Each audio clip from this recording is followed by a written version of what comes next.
شكرا يا ربي شكرا هديت قلبي شكرا نورت دربي شكرا شكرا. السلام عليكم ورحمة الله وبركاته. أعوذ بالله من الشيطان الرجيم. بسم الله الرحمن الرحيم. الحمد لله رب العالمين.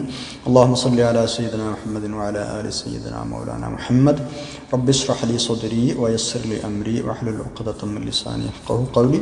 أعوذ بكلمات الله التامة من كل شيطان وهامة ومن كل عين لامة ولا حول ولا قوة إلا بالله العلي العظيم. ബഹുമാന്യരായ സഹോദര സഹോദരിമാരെ, സൂറത്തുൽ ഖിയാമയാണ് നമ്മൾ പഠിച്ചുകൊണ്ടിരിക്കുന്നത്. 3 ആയത്തുകൾ നമ്മൾ പഠിച്ചു കഴിഞ്ഞു. 4-ാമത്തേതാണ് ഇൻഷാ അല്ലാഹ് ഇനി പഠിക്കാനുള്ളത്. ബിസ്മില്ലാഹിർ റഹ്മാനിർ റഹീം. അയഹ്സബുൽ ഇൻസാനു അല്ലൻ നജ്മഅ ഇളാമഹ ബലാ ഖാദിരീന അലാ അൻ നുസവ്വിയ ബനാനഹ സദഖല്ലാഹുൽ അലിയ്യുൽ അളീം. 3ഉം 4ഉം ആയത്തുകളാണ് ഓതി വെച്ചത്. 3-ാമത്തെ ആയത്ത് കഴിഞ്ഞ ക്ലാസ്സിൽ നമ്മൾ പഠിച്ചു. ഇൻഷാ അല്ലാഹ് 4 നമുക്ക് ഈ ക്ലാസ്സിൽ പഠിക്കാം. 4-ാമത്തെ ആയത്ത് ഓതിയത് ശ്രദ്ധിച്ച് കാണുമല്ലോ അല്ലേ? തജ്വീദ് ശ്രദ്ധിക്കണേ. ബലാ ഖാദിരീന അലാ അൻ നുസവ്വിയ. അന്നു സാക്കിനായ നൂനിന്റെ ശേഷം നൂന് തന്നെയാണ് വന്നത് അല്ലേ? നന്നായിട്ട് ഇദ്ഗാം ചെയ്ത് ഇദ്ഗാം ബി ഗുന്ന സഹിതം പറയേണ്ടതാണ്. യർമുലൂന എന്ന അക്ഷരങ്ങളിൽപ്പെട്ട നൂനാണ് അവിടെ വന്നത്. അതുകൊണ്ട് തന്നെ മണിച്ച് എന്ത് ചെയ്യണം? ഇദ്ഗാം ചെയ്യണം. ഗുന്നത്ത് സഹിതം ഇദ്ഗാം ചെയ്യണം. അലാ അൻ നുസവ്വിയ ബനാനഹ. അവസാനം നിർത്തുമ്പോൾ ഒരു ഹാഇന്റെ സൗണ്ട് വരികയും വേണം. ബനാന ബനാന എന്ന് പറഞ്ഞല്ല നിർത്തേണ്ടത്. ബനാനഹ ബലാ ഖാദിരീന അലാ അൻ നുസവ്വിയ ബനാനഹ. ആട്ടെ, പരമാവധി തജ്വീദ് ക്ലിയർ ആക്കുക. എന്താണ് ഈ ആയത്തിൻ്റെ അർത്ഥം? തൊട്ട് മുമ്പുള്ള ആയത്തിൽ പറഞ്ഞത് മനുഷ്യൻ്റെ എല്ലുകളെ നമ്മൾ ഒരുമിച്ച് കൂട്ടുകയില്ല എന്ന് മനുഷ്യൻ കരുതുന്നുണ്ടോ? അങ്ങനെ കരുതണ്ട. ബല എല്ലുകളെ ഒരുമിച്ച് കൂട്ടുമെന്ന് മാത്രമല്ല, അതുമാത്രമല്ല ഖാദിരീന നമ്മൾ കഴിവുള്ള ആളുകളാണ്. എന്ത്? അല അൻ നുസവ്വിയ ശരിപ്പെടുത്താൻ. എന്ത് ശരിപ്പെടുത്താൻ? ബനാനഹു അവൻ്റെ വിരൽ തലപ്പുകളെപ്പോലും. ബലാ ഖാദിരീന അല അൻ നുസവ്വിയ ബനാന. അതേ, എല്ലുകൾ ഒരുമിച്ച് കൂട്ടുന്നത് മാത്രമല്ല, അവൻ്റെ വിരലിൻ്റെ തലപ്പുകളെപ്പോലും ശരിപ്പെടുത്തുവാൻ കഴിവുള്ളവരായിക്കൊണ്ട് നാം അത് ചെയ്യും. ഏത് ചെയ്യും? അവൻ്റെ എല്ലുകളെ നമ്മൾ ഒരുമിച്ച് കൂട്ടും. അവൻ്റെ വിരൽ തലപ്പുകളെ വരെ ശരിപ്പെടുത്തിയിട്ട് നമ്മൾ അവൻ്റെ എല്ലുകളെ ഒരുമിച്ച് കൂട്ടി അവനെ മനുഷ്യനാക്കി പുനർജന്മം കൊടുക്കും. ബല എന്നതിന് അതേ എന്നർത്ഥമുണ്ട്. പിന്നെ എന്താണ് പറയാ? നമ്മൾ മലയാളത്തിലൊക്കെ സംസാരിക്കുമ്പോൾ പറയില്ലേ പിന്നല്ലാതെ എന്ന് പറയില്ലേ നമ്മൾ? ഞാനിപ്പോൾ അങ്ങോട്ട് പോവും, പിന്നല്ലാതെ എന്ന് നമ്മൾ പറയില്ലേ? ആ ഒരു അർത്ഥം ഈ ബലാക്കുണ്ട്. അപ്പോൾ എല്ലുകളെ ഒരുമിച്ച് കൂട്ടാൻ കഴിയില്ല എന്ന് മനുഷ്യൻ വിചാരിക്കുന്നുണ്ടോ? ബല ഇല്ലാതെ പിന്നല്ലാതെ ഞാൻ അവൻ്റെ വിരൽ തലപ്പുകളെ പോലും ശരിയാക്കും. അല്ലാഹു തആല അങ്ങനെ പറയാം അല്ലെ? വിരൽ തലപ്പുകളെ പോലും ശരിപ്പെടുത്താൻ കഴിവുള്ളവനാണ്. ഖാദിരീന എന്ന് പറഞ്ഞത് ഖാദിറുൻ എന്നതിൻ്റെ പ്ലൂരലാണ്, കഴിവുള്ളവരാണ് എന്നർത്ഥം. ഖാദിറുൻ എന്ന് പറഞ്ഞാൽ കഴിവുള്ളവൻ. അബ്ദുൽ ഖാദിർ എന്നൊക്കെ പേരുണ്ടാവില്ലേ? കഴിവുള്ളവനായ അള്ളാഹുവിൻ്റെ അടിമ എന്നാണ് അതിൻ്റെ അർത്ഥം. ഖാദിർ എന്നത് അസ്മാഉൽ ഹുസ്നയിൽപ്പെട്ടതാണല്ലോ. അല അൻ നുസവ്വിയ, സവ്വ യുസവ്വി എന്നൊക്കെ പറഞ്ഞാൽ ശരിപ്പെടുത്തി എന്നർത്ഥം. എല്ലാം ക്ലിയറാക്കി, എന്താണ് പറയുക, പഴയതുപോലെ തന്നെ വെക്കേണ്ട സ്ഥാനത്ത് വെച്ച് ശരിയാക്കി വെക്കുന്നതിനാണ് സവ്വ എന്ന് പറയുക. സവ്വ യുസവ്വി തസ്വിയത്തൻ.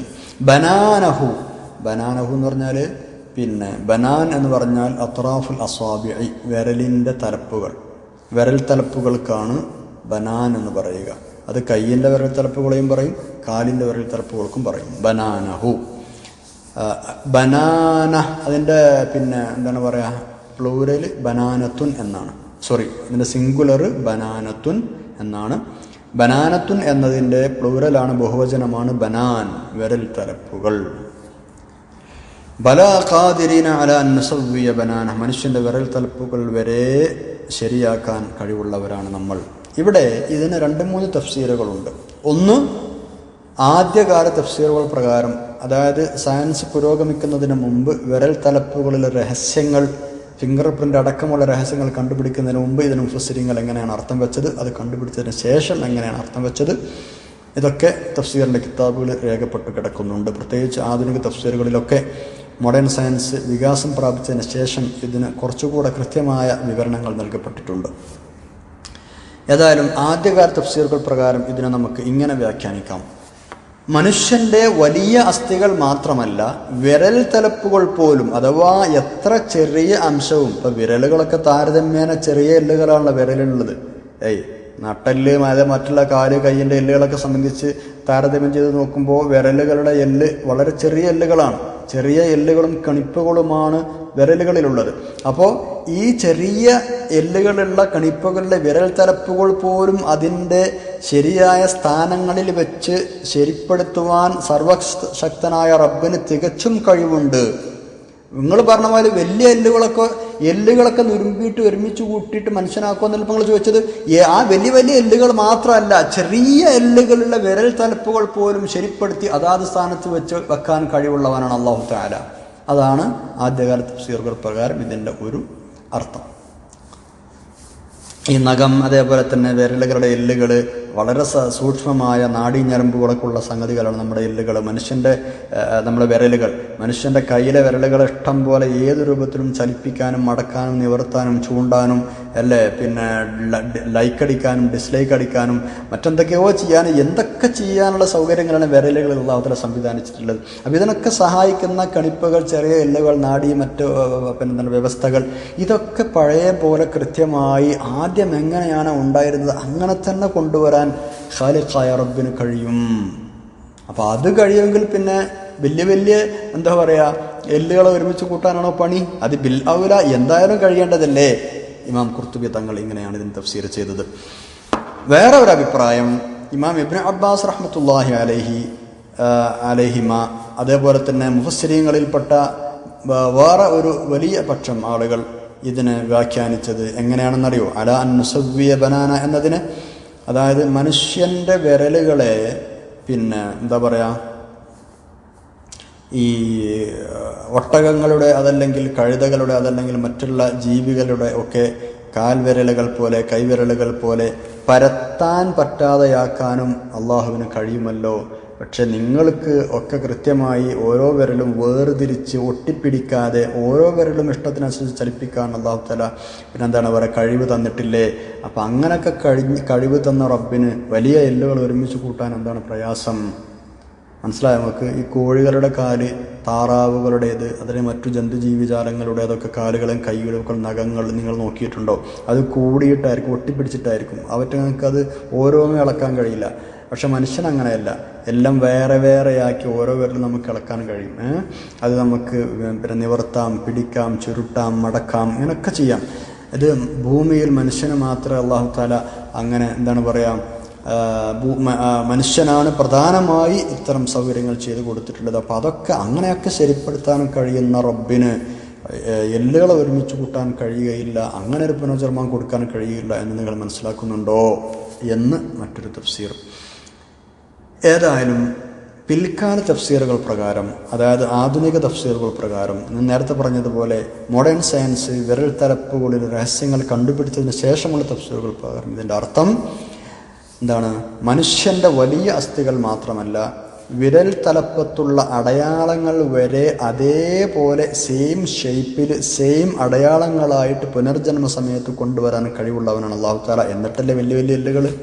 നിങ്ങൾ വിരലിൻ്റെ തലപ്പത്ത് കുറേ പിന്നെ പ്രിൻ്റുകളില്ലേ, ഫിംഗർ പ്രിൻ്റ് എന്ന് നമ്മൾ പറയുന്ന ഓരോരുത്തർക്കും വ്യത്യസ്തമായ അടയാളങ്ങളുള്ള, അത് അതേ ഷേപ്പിൽ ഒരു വ്യത്യാസവുമില്ലാതെ അതേ രൂപങ്ങളിൽ അതേ പ്രിൻ്റായിട്ട് നിങ്ങളെ പുനർജന്മം കൊടുക്കുന്ന സമയത്ത് എനിക്ക് കൊണ്ടുവരാൻ കഴിയും.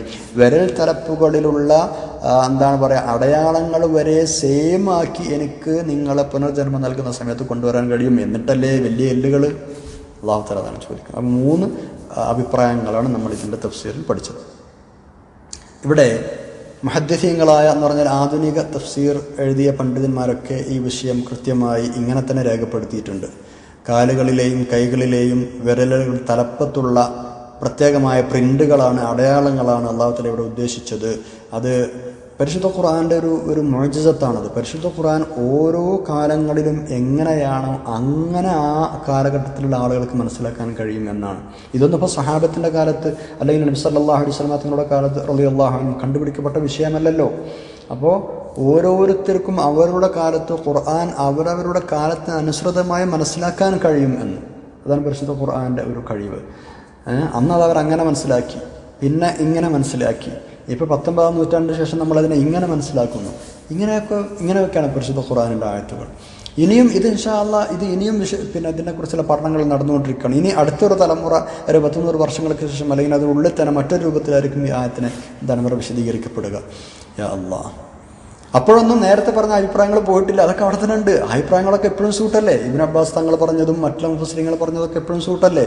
ചെറിയ എല്ലുകളെ കഴിയും, വലിയ എല്ലുകൾ എന്നിട്ടല്ലേ എന്നൊക്കെ ചോദിച്ചതൊക്കെ അതെ. ബനാൻ എന്ന് പറഞ്ഞത് അത്റാഫുൽ അസാബിഇ മിനൽ യദൈനി വർ-റിജ്ലൈനി, കൈകാലുകളിലെ വിരലുകളുടെ തലപ്പുകൾ.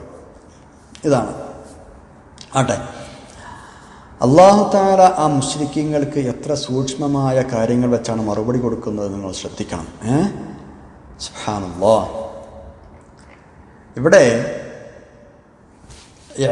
ഇജാസുൽ ഇൽമി പരിശുദ്ധ ഖുർആനിലെ ഈ ആയത്തിൽ അതിൻ്റെ ഇജാസ് അമാനുഷിക ശക്തി വിശദീകരിക്കുകയാണെങ്കിൽ ഒരുപാട് പറയാനുണ്ട് എന്നാണ്. ഈ ബനാൻ എന്ന പ്രയോഗം, അതുപോലെ തന്നെ ഈ ഒരു ചോദ്യം, നമ്മൾ നേരത്തെ പറഞ്ഞതുപോലെ കൈ വിരൽ തലപ്പുകളിലെ ചില പ്രത്യേകമായ ഭസ്മ പ്രിൻ്റുകൾ അല്ലേ? ഇവിടെ ഭസ്മത്ത് നിങ്ങൾ കേട്ടിട്ടില്ലേ? വിസ അടിക്കാനൊക്കെ പോകുമ്പോൾ ഗൾഫ് നാടുകളിൽ ഭസ്മ എടുക്കാൻ പറയും. ഭസ്മ എന്ന് പറഞ്ഞാൽ ഫിംഗർ പ്രിൻ്റ്, കണ്ണിൻ്റെയും വിരലിൻ്റെയും ഒക്കെ പ്രിൻ്റ് എടുത്ത് വെക്കും അവർ.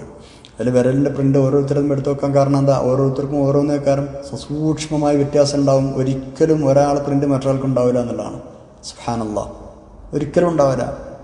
അത് എന്തെങ്കിലും അപകടങ്ങൾ പറ്റിയാൽ പോലും ആ രണ്ടാമതുണ്ടായി വരുന്നത് അതേപോലെ തന്നെ ഉണ്ടായി വരിക എന്നാണ്. സുബ്ഹാനല്ലാഹ്. വേറെ ആളതുപോലെ ആവില്ല. സെയിം അല്ലാഹു തആല അതാ പറയുന്നത്. അതേ പ്ലാനിൽ, അതേ ഡ്രോയിങ്ങിൽ, അതേ ഷേപ്പിൽ നിങ്ങളെ ഞാൻ ഖിയാമത്ത് നാളിൽ പുനർജനിപ്പിക്കുന്ന സമയത്ത് നിങ്ങളെ അങ്ങനെ തന്നെ കൊണ്ടുവരാൻ എനിക്ക് കഴിയും. എന്നിട്ടല്ലേ വലിയ വലിയ എല്ലുകൾ. സുബ്ഹാനല്ലാഹ്. വലിയ എല്ലുകളുള്ള മനുഷ്യനെ പുനർജനിപ്പിക്കും എന്ന് പറഞ്ഞത് സമർത്ഥിക്കാൻ ചെറിയ ഒരു വിരൽ തലപ്പ് വെച്ച് പറയുന്നത് അത്ഭുതമല്ലേ?